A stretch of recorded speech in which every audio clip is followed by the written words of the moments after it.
Շատ սիրելի ժողովուրդ, խոսում ենք եզան լեզվի մասին, որը հրաշք է ստամոք ծաղիկային տրակտի համար, գիտեիք, իհարկե ինձ թվում է շատերը կիմանան, իսկ ով չգիտի, ես ուզում եմ ասել, եզան լեզուն դեղ է ստամոք ծաղիկային տրակտի համար, այն չափից ավելի լավ է անդրադառնում ստամոքսային տրակտի վրա, կարգավորելով նրա ֆունկցիան, որպեսզի աղիները նորմալ աշխատի, իջեցնում է խոլեստերինի մակարդակը եւ ուզում եմ ասել, այն ունի եզան լեզուն ունի հակաբորբոքային, հակաուռուցքային, հակամիկրոբային, այն կարգավորում է խոլեստերինի մակարդակը արյան մեջ եւ ուզում եմ ասել, ինչպես պետք է օգտագործել, վերցնում եք եզան լեզուն ամեն առավոտյան թարմ աղում եք եւ սկսում եք օգտագործել աղացած եւ կամ բլենդերով կարող եք խփել, նաեւ ասեմ, ինքը դառնահամ է, բայց այդ դառնահամը նաեւ շատ առողջարար է ձեր աղեստամոքսային տրակտի վրա,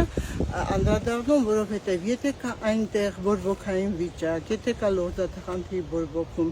եթե կա այրոցներ, որևիցե մի բան ուտելուց, ապա անպայման այն կարգավորում է, ուտում ենք այսպես, վերցնում ենք աղացած վիճակով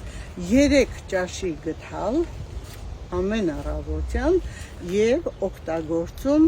առանց ոչինչ օգտագործելու մոտավորապես կես ժամ։ Կես ժամից հետո կարող եք սնունդ օգտագործել կամ թեյել կամ սրճել։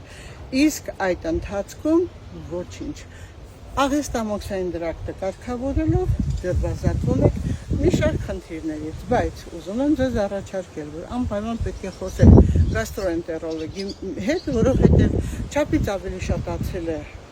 խնդիրները աղեստամոքսային տրակտի եւ նաեւ ուռուցքային հիվանդությունները ավելացել են։ Դրա համար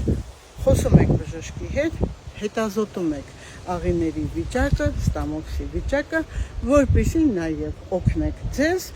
նախապես օգտագործելով, որպեսզի հետագայում ձեր աղեստամոքսային տրակտն ու ստամոքսը չխաթարվեն եւ աշխատանքը չվատանա։ Եղեք առողջ, իմ շատ սիրելի ժողովուրդ։